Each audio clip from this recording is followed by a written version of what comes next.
On n'a pas parlé des autres scénarios, là on a parlé du scénario le plus facile quand tu as 65 ans. Ok, On va dans l'ordre. vas-y, continue. Ouais.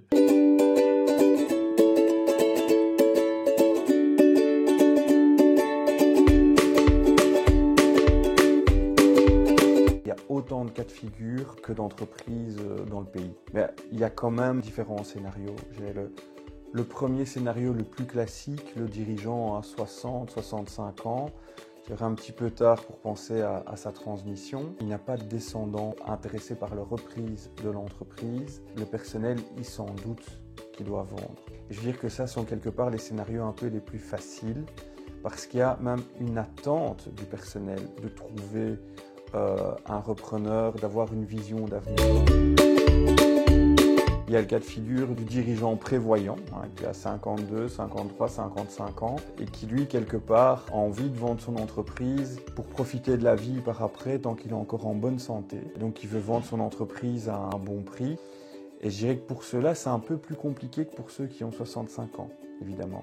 Parce que j'ai 55 ans, j'ai peut-être l'entreprise depuis un peu moins longtemps que celui qui est là depuis 30 ou 40 ans.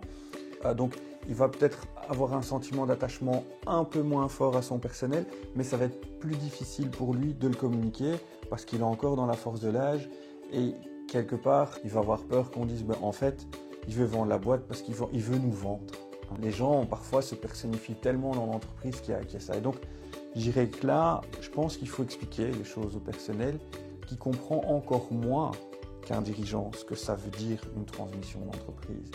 Et donc, il faut l'aborder d'abord avec le top management qui connaît bien les employés, etc. Oser l'aborder avec eux et leur expliquer que ça se prépare, qu'on ne fait pas ça en claquant des doigts, qu'au plus on prépare longtemps à l'avance, au plus on aura une belle solution de continuité et de pérennité pour l'entreprise. Un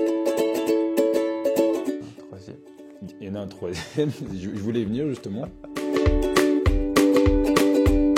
C'est un jeune. 30-35 ans, qui a créé sa boîte limite en sortant de l'école, qui est un pur entrepreneur, plutôt dans le mode tech, etc.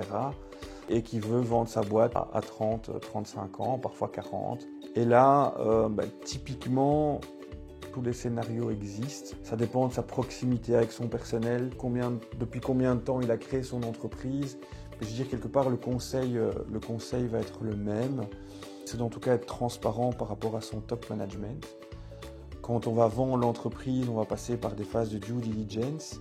Si on peut donner accès au top management, aux gens qui vont réaliser la due diligence pour l'acquéreur, ça va tout changer en termes de prix, de valorisation, de conditions de l'opération. On va vraiment dérisquer l'opération pour le repreneur. Donc on va favoriser la réalisation de l'opération. La seule chose, je dirais, c'est pour quelqu'un de plus jeune, on va peut-être plus se concentrer sur le top management et les key people. Alors qu'au plus on avance en âge et au plus c'est naturel, au plus potentiellement, on va même le diffuser auprès de l'ensemble du personnel.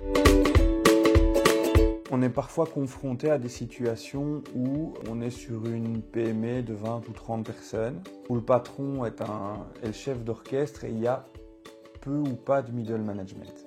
Et là, évidemment, c'est compliqué parce qu'on n'a pas cette courroie de transmission avec la base du personnel qui permet d'avoir un retour sur la communication. Parce que quand on a un middle management, le middle management, il n'est pas actionnaire. Et donc, dans la revente de l'entreprise, il est sur le même pied d'égalité que le personnel de production. Et donc, quelque part, ils peuvent vraiment avoir un échange sur pied d'égalité. Quand on n'a pas cette couche de middle management ou qu'on n'en a presque pas, c'est beaucoup plus compliqué. Si le dirigeant est sincère, et dans la plupart des cas c'est le cas, ce n'est pas un plaisir pour lui spécialement de vendre, il veut que son personnel soit bien traité, il doit simplement l'expliquer.